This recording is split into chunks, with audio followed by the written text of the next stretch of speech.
Hey everyone, I want to do a video today about the Rode VideoMic Pro Plus. Caleb at DSLR Video Shooter kind of slammed the Rode mics a bit, saying they've got too much low end, they're too expensive.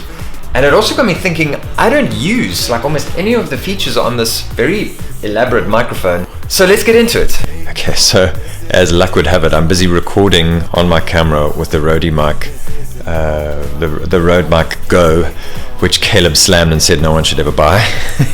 But that was my first mic. It's my friend had it, I bought it from him.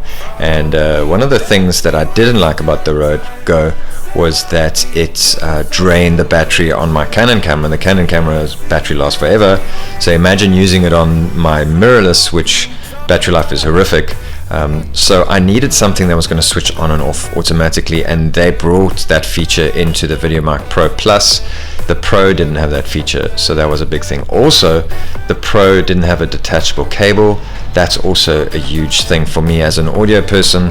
You want to be able to switch out that cable, and a lot of those other cheaper models that Caleb suggested also had a fixed mic, but some of them didn't. So anyway, you can go check. Sorry, I'm not slamming Caleb at all. I love his videos and I watch them regularly. Go check out his video in the details below. Okay, so there are a lot of features here. So one of the things Caleb commented is these mics have too much low end, but as a musician I want that. I want to be able to pop this on my camera, sit in front of the camera, play a song and record it. It's not that I've done that for YouTube, but that was the idea. So I like the low end because it gives you a nice full spectrum frequency spectrum.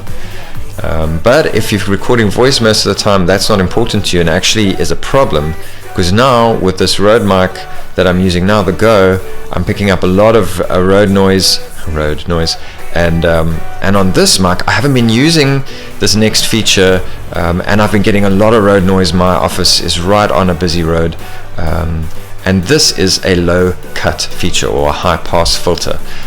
What that does is it cuts out the low end. So you've got 75, if you're a technical person you can check up, I think it's minus 75 dB or something to that effect, but all you really need to know is that it cuts out the low end frequencies. So this is for basic cutting out road rumble and all that sort of thing, and giving you more high frequency and more for the voice spectrum. And then if you're in a place with a lot of rumble, like in a crowd, and you want to try and focus on somebody speaking or whatever, then you can cut the low end even more to 150. So I leave it at 75 now for my vlogging, and we should see a difference next week when I do my daily vlogs. This next feature I'm not going to use. This is for so that is a volume reduction by 10 decibels. Sorry, that isn't dB, it's hertz, just it's frequency. Anyway, blah blah blah. This is a 10 dB reduction.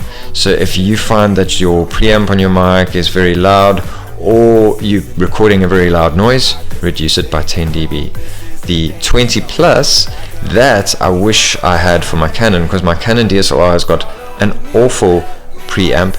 If you've got a terrible DSLR preamp, this mic is great because you can boost the frequency and reduce the volume on your preamp and get better quality sound.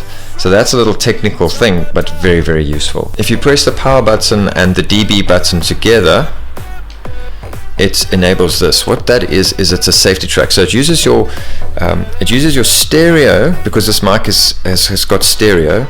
It uses on the one side a slightly lower volume track, on the other side the normal volume track. So it gives you a safety. So when I'm vlogging, just in case I'm in like the traffic and I end up shouting into the mic, it gives me a safety if there's a lot of wind and it's peaking and doing that crackling noise. I've got a safety of a slightly lower volume track. On the right side, I think it is. Anyway, so that you just need to be aware in post that you will need to choose the track, the left or the right, depending on what you need. But that is like a really cool feature, and in real world use makes a massive difference, also along with the low cut feature. So those are features that I will be using regularly from now on. If you press the low cut button and the dB button together, that little green light at the bottom comes on. That is a high frequency attenuation. So what it does is it increases the high end, gives you more like what you call sibilance. That is, you know, if you're interviewing someone or in a crowd, so you're doing your low cut and you still need just a little bit. It's very noisy, and you really just want to focus on the vocals, or maybe you're recording music and you want a bit of high end. That will give you that. I can't really. I'm an audiophile. I've been doing music recording for years and years. I can't really see the need for doing that, because you can do that in post if you need to. That'll be for very special situations. So anyway, I'll turn that off. So yeah, in summary, the huge thing with this mic is the ability to have low end. So if you're into music and stuff, this mic is still a very viable option, because it gives you that nice bass response for recording acoustic guitars and vocals. And then you can cut it out. So when you're vlogging and you're doing a documentary, cut out that low end. I'm going to leave it on 75 almost permanently. And then that safety track, I would also recommend, unless you want to record in stereo, keep that on, because that is going to give you safety for the situations where things are very loud. And then again, if you've got a older DSLR or a cheaper DSLR, you know, even the older 5Ds, Canon 5Ds have got terrible mic preamps. Increase the volume on here on the mic, reduce the volume on your preamp, and you're going to get much better sound. Thanks so much for watching. I hope this video was useful to you in just maximizing your tech. If you have bought the VideoMic Pro Plus, you watch Caleb's video and you're like, oh crap, I bought the wrong thing like I did. Don't be discouraged. It is still an incredible mic, albeit a bit overpriced. Go out and be creative with your VideoMic Pro Plus.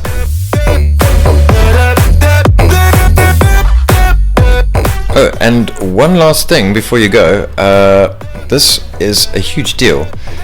One of the upgrades on the VideoMic Pro Plus is that they brought out this battery. Just the LP1, I think it is.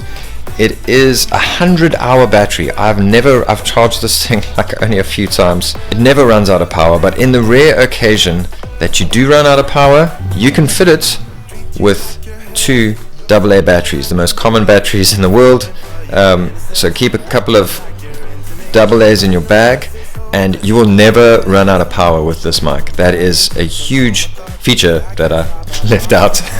This is a no-go, I just can't take hold. This is a danger zone, pack up and get me home. This is a no-go, I just can't take hold. This is a danger zone, pack up and get me. So put your hand in mine, follow me, let me waste your time. Say love me, do some stupid shit. Take a seat, let me waste your time. Say love me.